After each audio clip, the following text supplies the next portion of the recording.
Еве повтор назад во студиото на Здраво Македонија, како што кажавме пред рекламите, во продолжение да подискутираме за нешто важно, нешто интересно, нешто што пред се е актуелно и што се случува оваа недела и на некој начин се разбира се одбележува, а од тоа најмногу корист имаат децата и родителите се разбира, но што и како зашто и како станува збор, ќе поразговарам нешто повеќе со нашите денешни гости, а тоа е госпоѓа Радмила Стојковска Алексова, раководител на Центарот за асистивна технологија, која што ни доаѓа од Отворете ги прозорците.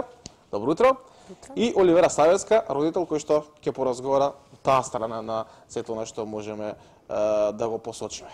Ќе прашаме на што е тоа Get Online Week и какви настани активности опфаќа. Јас не го кажав во најавата, затоа нешто повеќе во прашањето.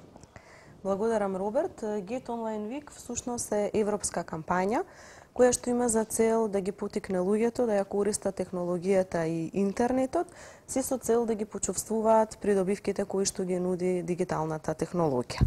Инаку ова е иницијатива на Телецентар Европа, станува збор за меѓународна непрофитна организација, која што вклучува околу 10.000 членки, кои што потекнуваат од 27 европски земји, и целта е во текот на оваа недела од 18 до 24 март да се мотивираат луѓето повеќе да ги користат интернетот, самата технологија, за да би можеле да ги почувствуваат придобивките кои што ги нуди таа дигитална инклузија, која што всушност означува вклучување на сите луѓе во различни аспекти од општествениот живот, токму преку користењето на информатичката, односно дигиталната технологија. Отворете ги прозорците, веќе трета година ја спроведува оваа активност и е национален координатор во Македонија, единствена организација која што тоа го прави. Во текот на оваа недела беа организирани неколку настани и централно место завзема вчерашниот настан. Всушност стануваше збор за една трибина со наслов Дигиталната инклузија во Македонија, која што се одржа во хотел Порта и беше поддржана од голем број на релевантни институции. Првенствено поддршката ја имавме од Министерството за информатичко општество и администрација и всушност оваа трибина ја отвори и заменик министерката при ова министерство. Имаше за цел да го анимира повеќе поимот дигитална инклузија и напорите кои што Македонија како држава, односно самото општество треба да ги превземе за да се овозможи сето тоа. Беше ставен акцент на лицата со попреченост, бидејќи наша целна група со која што работиме се токму тие. Така. Ќе прашам и сега и госпоѓа Савеска како родител, како е вашето искуство, односно искуството на вашето дете, на вашата ќерка од користењето на асистивните уреди и какви придобивки оваа технологијата нуди за неа? Кога зборуваме за деца со попреченост, значи зборуваме за деца кои не можат да многу да се движат во просторот, значи врзани се на тоа место каде што ќе ги оставиме. Тоа што оваа асистивна технологија го нуди пред се еден преглед на просторот. Кога зборуваме за класично моливче, гумичка, тетрадка, тогаш веќе може да се случи да дојде до паѓање, да се изгуби моливчето некаде меѓу страниците. Веќе нема преглед, детето ја губи само довербата и веќе се губи интересот за учењето. Нешто друго станува поинтересно, поважно. Асистивната технологија пред се, кога веќе детето го има преглед над состојбата, може да се насочи кон учењето, да се ги усвојува содржините, така да придобивките не се само во самодовербата, туку и во полесно усвојување на содржините. Самиот компјутер е поинтересен во однос на книгата, пошарене, или како што некои од корисниците велат модерен. И самото тоа допринесува многу повеќе во учењето, во усвојувањето на содржините. Асистивната технологија не ги ограничува тука децата во пишување. Значи, друго е кога зглобчето е здрвено, па не може да се напишува во буквата. Исто така прегледот за читањето е многу подобар. Усвојувањето на букви, бројки е поинтересен, преку слика се подобрува координацијата многу во однос рака-око највеќе. Самата привлечност донесува до поуспешно учење, совладување на материјата. Она што е најбитно, всушност, таква е целта. Дали само вашиот центар се користат асистивни уреди и каде ги имаете на друго место за некој што ги интересира? Отворете ги прозорците е единствена организација во Македонија која што ја промовира и се труди да ја вклучи оваа асистивна технологија во повеќе сегменти од општествениот живот. Првенствено тоа го направивме со образовните институции, поточно со основните училишта, така што освен во нашиот центар, асистивна технологија има и во 21 редовно училиште во Македонија, меѓу кои што е училиштето во кое што учи Марија, чиј родител е денеска овде со нас. Исто така, вакви асистивни уреди има и во 10 дневни центри, кои што работат со лица со различен тип на попреченост, а има и опремено едно место, односно има една адаптирана станица во првото интернет кафе, така да го наречеме, до кое што имаат пристап сите граѓани, се со цел да им се овозможи на лицата со попреченост да ги користат придобивките кои што ги нуди оваа дигитална инклузија. Кога зборуваме за асистивната технологија, ние конкретно како здружение ја користиме во работата со лица со попреченост, меѓутоа таа има многу поширока примена, така што придобивка од неа, освен овие лица, би имале, например, и постарите, возрастните лица, оние лица кои што се почетници во користење на асистивна технологија и во како надоврзување на она што е Get Online Week, сакам да напоменам дека токму и во текот на утрешниот ден ќе има една трибина која што ќе биде спроведена со представниците од Универзитетот Трето доба со наслов Информатичката технологија и третото доба, потешкотиите и придобивките кои што таа ги нуди за овие повозрастни лица. Баш супер. Добро, уште едно прашање за госпоѓа Сајарска. Што вашето училиште досега например има преземено за да го поддржи процесот на инклузија и пристапност за учениците со посебни образовни потреби? Нашето училиште се вклучува во вакви акции каде што се нуди обука за вработените, за наставниците. Исто така е поддржано со асистивна технологија од центарот Отворете ги прозорците.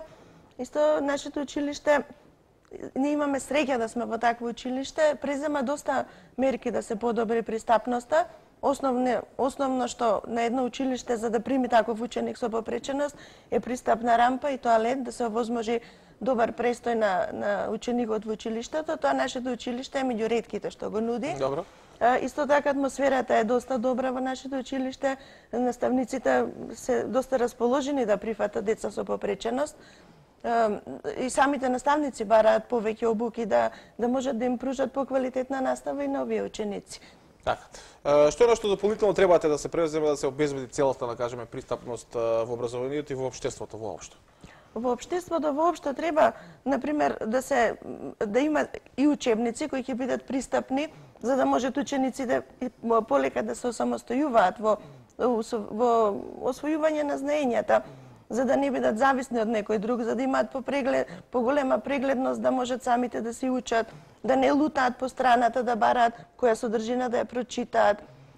Исто тестовите, например, кога ќе ги решаваат заедно со другите деца, да имаат поголема прегледност.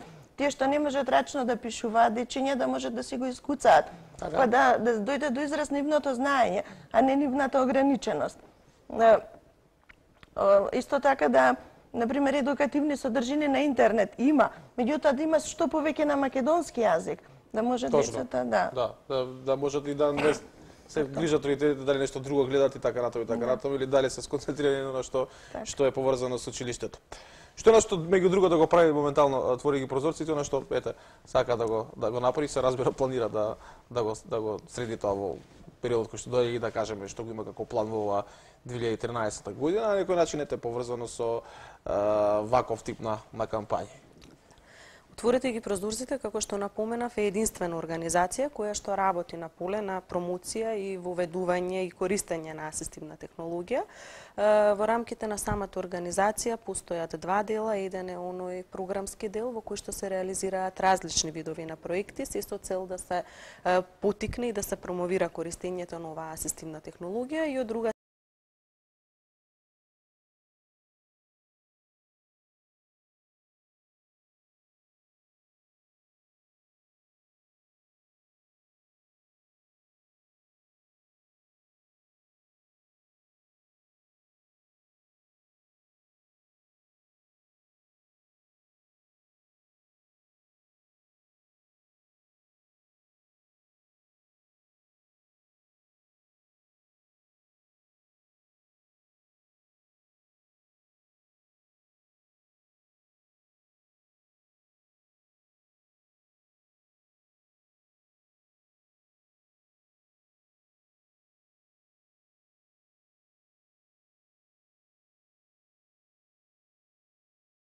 сето она што е новина, вклучувајќи ја и технологијата, не треба да биде бариера за лицата со попреченост.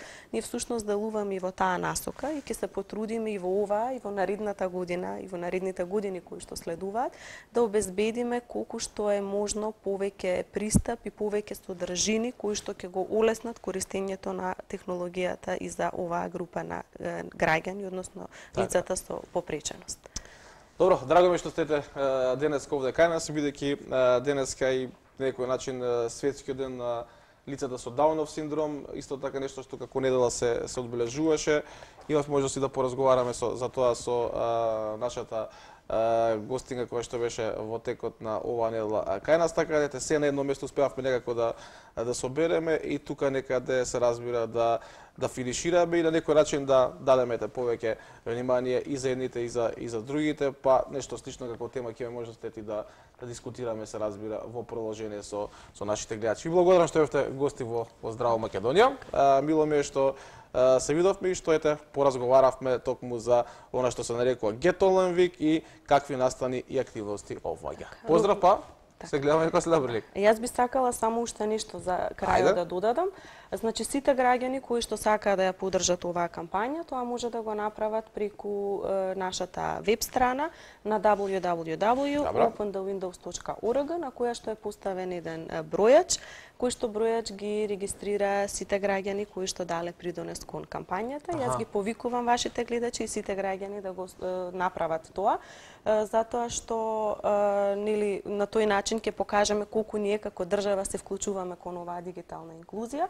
Самиот бројач има и следење, затоа некаков ранг е направен во однос на гласовите кои што секоја држава ги дава.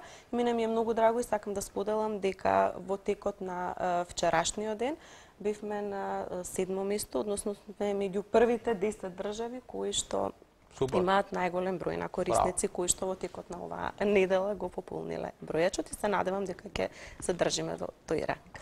И благодарам уште еднаш. Поздрав, па се гледаме следна прилика повезно. Ние продолжение да понатаму се разбира со утринските вести од 8 часот, па веднаш потоа и вашите телефонски удања за темата која што денеска е актуелна кај нас.